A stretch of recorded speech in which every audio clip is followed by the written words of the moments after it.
Recuerden que toda inversión tiene riesgos potenciales de perder dinero. Yo comparto las especulaciones personales que encuentro en el mercado, sus oportunidades y riesgos, pero no deben ser interpretadas como un incentivo de inversión. Bueno, compañeros, este es el análisis del precio de Bitcoin. Hoy, 29 de marzo, luego de la apertura asiática. Este es el gráfico diario y como podemos ver, estamos exactamente donde lo dejé la última vez. En aquel momento estábamos dibujando este doble fondo y les dije que esta iba a ser la línea clavicular más importante que podíamos observar. También podemos ver cómo pues, ha ido pasando el tiempo y esta ruptura de este hombro cabeza a hombro, un poco un hombro derecho un poco dislocado, nos decía claramente de que íbamos a tener una corrección que no se ha dado o no se dio hasta los $24.000 aproximadamente, ¿sí? Lo que yo les había comentado originalmente era que esta ruptura fue demasiado violenta, que me pareció muy extraño que nunca volviéramos a testear la línea clavicular. Y ahora pareciera que es exactamente ese el escenario más probable en este momento. Claro que de testearla es el punto clave para pensar qué es lo que podemos decidir con respecto al futuro del precio de Bitcoin. Y justamente por eso quería hacer este video, para compartir una idea un poco más amplia de la que puedo compartir en los 140 caracteres de Twitter y de esa manera ayudar un poco a lo que es complementar la idea que estoy intentando dejar clara. Me parece muy probable que efectivamente el precio alcance los $51.000. Puede ser una excelente opción para toma de beneficios desde las posiciones largas que se hayan tomado. Y vamos a ver, de todas maneras, la media de 200 es justamente el punto, la media de 200 diaria, la que nos está dando la pauta de rechazo en este momento. Lo más probable es que lateralicemos en este punto y en abril ya tengamos un movimiento un poco más agresivo hasta los 51.500, $52.000, justamente testeando nuevamente lo que es la línea clavicular. Ahora bien, ese viene siendo el escenario más probable justamente luego de esta ruptura de la línea clavicular. Ahora hay algo muy importante que quería compartir con ustedes y es la inversión de la curva de tipos de interés que se está dando no solamente en el mercado americano sino a nivel mundial, pero el que yo estoy siguiendo por ser uno de los mercados más importantes es el americano. ¿Cómo funciona la curva de los tipos de interés? Pues simplemente entre más cerca sea el vencimiento, fíjense, este es el de 2 años, este es el de 10 años, 20 años y 30 años. Estos son los 4 bonos que estoy siguiendo. Entre más cercano es su vencimiento, que viene siendo el primer este de 2 años, se supone que tiene que tener un interés menor que el siguiente, y así sucesivamente, es decir, que el que más interés debe darme es el de 30 años. Pero lo que estamos observando precisamente por el efecto de la inflación sobre los bonos es que nadie quiere los bonos a corto plazo con una tasa de interés de un 3.38. Es decir, se supone que dentro de 2 años este debe ser mayor que la inflación. Y si la inflación está en 7.9, este número tiene que ajustarse muy al alza o misteriosamente la inflación tiene que caer con fuerza. Y eso es exactamente lo que han estado descontando los bonos recientemente con estas subidas en las curvas más cortas y estas caídas en las curvas más largas. Nadie quiere tener bonos de las temporalidades más cortas porque precisamente baja pérdida a menos de que las tasas suban mucho. Las tasas suben mientras que la cotización del bono baja. Es decir, que debe comenzar a subir. Fíjense, hoy está subiendo en apenas 2 horas de apertura un 2.19%, y es que si vemos el gráfico parece el Bitcoin. Es más, vamos a medir lo que ha hecho desde el 2022, así, sin tomar mucha precisión. Han tenido un aumento de su rentabilidad de un 250% aproximadamente. Y es porque precisamente ya se está completamente el mercado descontando que la inflación no era transitoria. Eventualmente, claro, todos los inversores de Bitcoin siempre hemos creído que no es transitoria, pero el efecto que tiene la inversión de la curva de tipos de interés es bastante grave. Fíjense, este es el movimiento tan vertical de subida que ha tenido el de 2 años. Pero si lo comparamos, vamos a ponerlo con el más largo, el de 30 años, nos damos cuenta que no ha subido de esa manera. ¿Cuánto ha podido subir? Vamos a hacer una medición igual. Lo que ha subido apenas es un 34%, siendo precisamente la parte larga de la curva la que debería subir más en un mercado saludable y las de la parte más corta debería no subir con tanta fuerza. Ese es el movimiento natural de los bonos. Ahora, ¿qué es lo que los bonos nos dicen cuando la curva se invierte? Bueno, esto ha sido un indicativo infalible desde la Segunda Guerra Mundial que la economía no se encuentra en un estado óptimo. Los operadores de los bonos tienden a ser mucho más profesionales que lo que son los inversores de cualquier otro tipo de categoría. Ellos tienden normalmente a entender que la inflación o los problemas macroeconómicos normalmente tienden a afectar en un mediano o largo plazo, pero ellos con sus rentabilidades son bastante precavidos de nunca caer en un estado de sobrecompra o de sobreventa. En efecto, el mercado se está ajustando a que la inflación no es transitoria y que va a durar mucho más de 2 años. Y justamente eso que estoy compartiendo con ustedes es lo mismo que está viendo la Reserva Federal y esa es la razón por la que se está volviendo bastante agresiva. Porque pues las rentabilidades a ese efecto normalmente pueden generar bastantes problemas en todos los mercados. Esto encarece el crédito y encarece el valor del dinero, de manera que el dinero fiat que actualmente están regalando en todas partes va a comenzar a valer. Y una subida del dinero, pues precisamente va a afectar de manera negativa al precio de Bitcoin. Pero no parece ser ese el escenario que les estoy comentando en el corto plazo lo más probable. Parece que estamos subiendo un poco de la mano con lo que está haciendo el mercado. Todo el mercado está subiendo y el mercado de los bonos precisamente está bajando. Normalmente eso es un síntoma de que la economía se encuentra muy saludable, que el mercado suba y que los bonos bajen, significa que la aversión al riesgo está aumentando y que es un momento seguro de invertir. Muy de la mano con eso, pues les recuerdo que abril es el mejor mes para las bolsas, es por eso que rima el verso de abril, bolsas a mil, porque siempre las bolsas tienden a subir por diferentes aspectos, más allá de lo psicológico de la mente de las personas que participan en el mercado y de la primavera, por decirlo de alguna manera, es el hecho de la exención de impuestos que tienen los fondos de pensiones en Estados Unidos, que hasta el 15 de abril, esa es la fecha clave que pueden poner en un corcho en la pared, ese es el momento en donde tienen una excepción de impuestos para escoger si desean pagar hasta con los intereses del año anterior.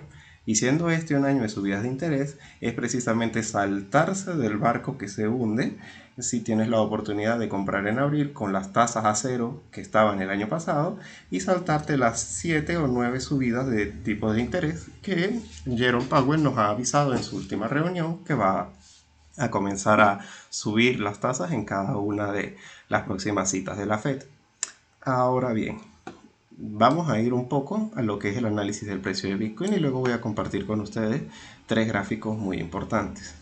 Vamos a ver primero ya una temporalidad más cerca. Como les digo, en el gráfico diario la tenemos clara. El movimiento parece ser inapelablemente alcista. Luego de este rompimiento, vamos a verlo por ahora sin indicadores, simplemente con puro análisis técnico. La proyección del precio luego de este rompimiento es bastante sencilla y me indica, justo como les decía, testear la línea clavicular primero y muy probablemente los $52.200. Fíjense, ese es el precio objetivo que tenemos para los próximos días. Muy probablemente, como les digo, de la mano con esta excepción de impuestos hasta el 15 de abril. Ahora bien, si colocamos los indicadores, podemos notar que, como les comentaba justo al comienzo del video, encontramos este pequeño rechazo en la media de 200 periodos y ya podemos confirmar justo con el ADX que estamos confirmando una tendencia y en este caso alcista, ya que está rompiendo esta línea amarilla, la línea blanca, que es el punto 23. Podemos ver también que se había estado construyendo desde octubre, que comenzamos con la corrección. Podemos ver que habíamos estado dentro de un gran triángulo que ha roto al alza y que probablemente me lleve a un estado de sobrecompra en el RSI durante los próximos días. Es más, ya nos encontramos, si nos damos cuenta, vamos a ver solamente el RSI, ya nos encontramos en un estado de sobrecompra, pero sin ningún tipo de divergencia que nos pueda indicar a nosotros pensar que viene una corrección en los próximos momentos. puede ser tal vez una caída hasta esta línea roja, la mejor oportunidad de compra que tengamos en vísperas de abril. Sin embargo, no se ve ningún tipo de divergencia que nos diga que ese es el escenario más probable por ocurrir. Simplemente puede permanecer bastante cercano al área de sobrecompra y nunca caer. Entonces podríamos decir, ya vamos a acercarlo un poco más, que cualquier caída hasta esta línea clavicular de los 40.500, perdónenme, 45.250, vendría siendo una excelente oportunidad de compra. Simplemente hasta este punto todas las caídas son para comprar. Una caída por debajo de esto ya sería como para observar con detenimiento qué está ocurriendo en líneas generales para decidir. Pero este sería una excelente oportunidad para entrar en este movimiento alcista importante que se está dando, que ha sido bastante vertical, la verdad. Ahora bien,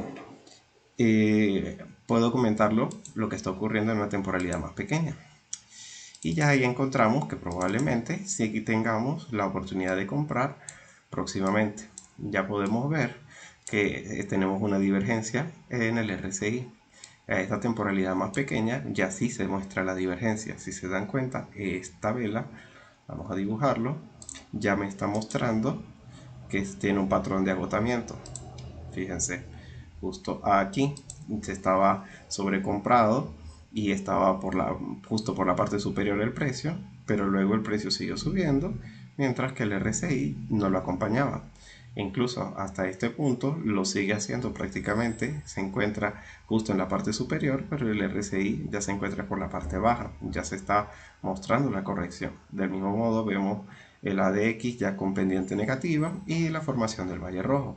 Muy probablemente de aquí hasta la apertura de Wall Street tengamos alguna oportunidad de compra, porque lo más probable es que ya se haya desarrollado todo el valle rojo, como este es el gráfico de una hora, aproximadamente dentro de 4 o 6 horas, de manera de que ya con la apertura de Wall Street lo más probable es que estemos continuando con el movimiento alcista.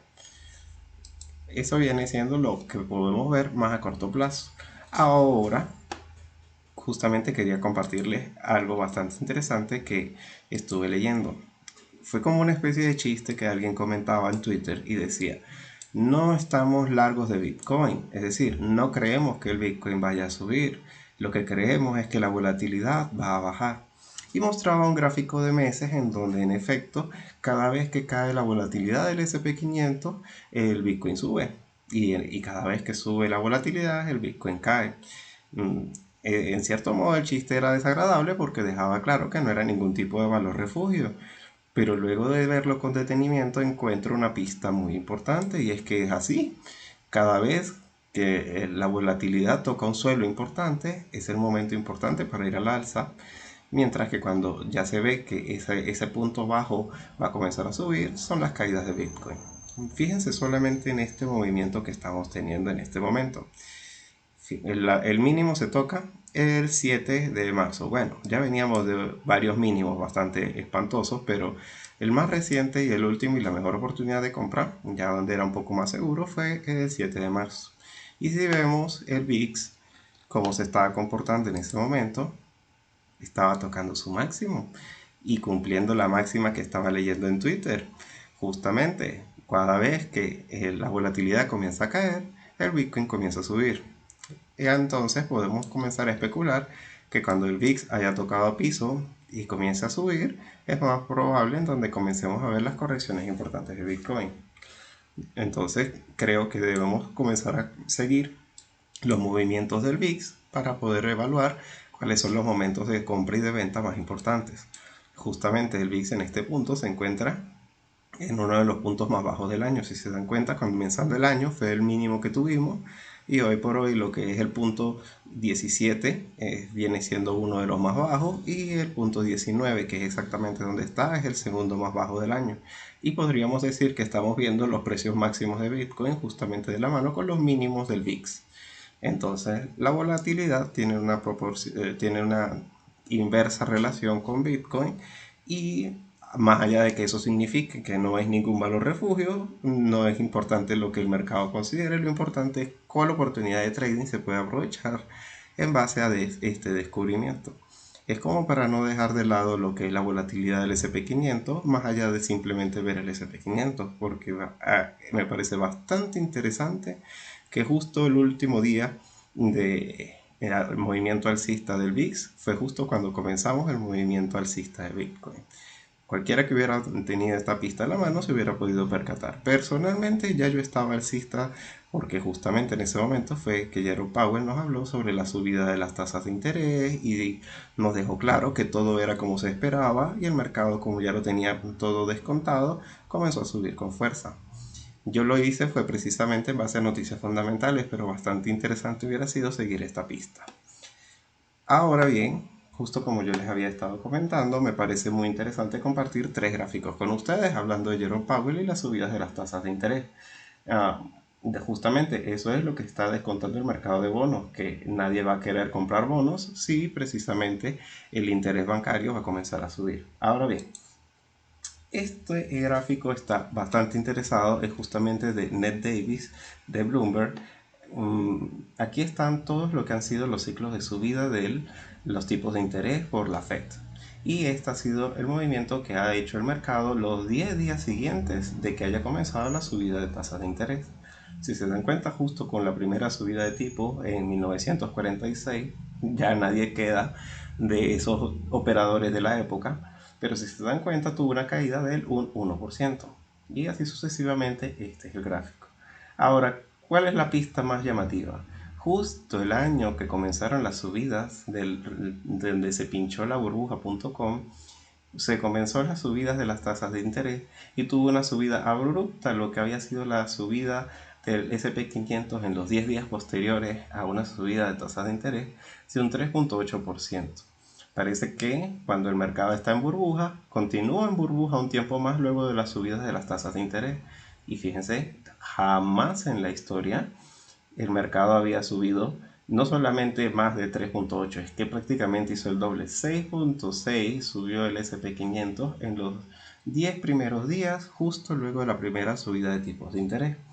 De una u otra manera uno puede pensar que, como lo dije antes, ya lo tenían descontado, o simplemente me parece que el mercado está completamente inerte a lo que ocurre en líneas generales con la economía, pensando en ir en su propio movimiento.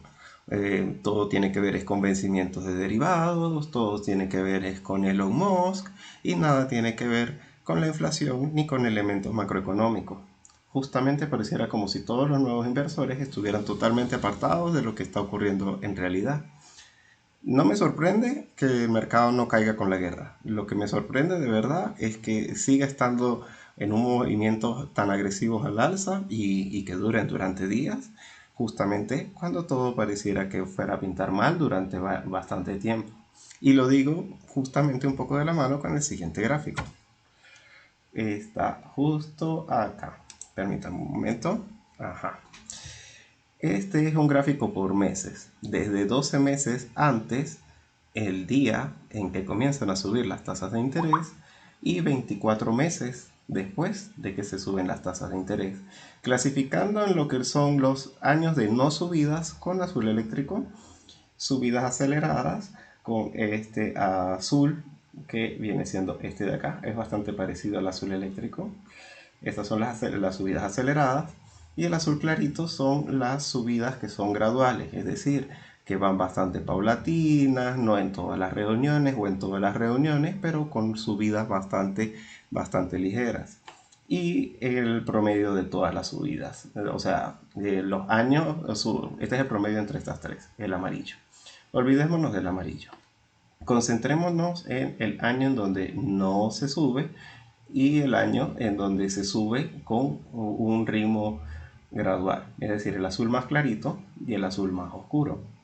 Son precisamente, si se dan cuenta, todas convergen en este punto y luego a partir de ahí las únicas que comienzan a subir son precisamente los que son graduales y las que no se suben.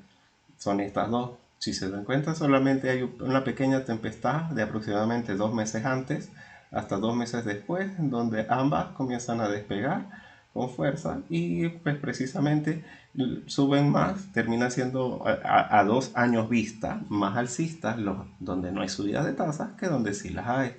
Podríamos también decir que un año después de que se suben las subidas es que vienen los problemas. Si se dan cuenta, cuando es una subida gradual, un año después, es decir, en marzo del 2023, es que vienen viendo los problemas en donde el mercado constantemente se entra en un lateral. Pero no estamos ni en el escenario donde no hay subidas, ni en el escenario de las subidas poco agresivas. Ya está bastante descontado, eso es lo que está haciendo el mercado en este momento, pensando en que las subidas van a ser de 0,50 en 0,50 en la reunión de mayo, de junio, de julio y de septiembre. Que las próximas subidas van a ser del doble de lo esperado para contrarrestar una inflación que no se había visto en 40 años. Es que es lo mínimo que pueden hacer si realmente pretenden salvar el dinero fiat. Subir las tasas de interés con mucha fuerza precisamente para desincentivar el consumo y bajar la inflación. No tendrían otra opción sino subidas agresivas, por eso era que mucha gente pensaba que comenzarían desde marzo.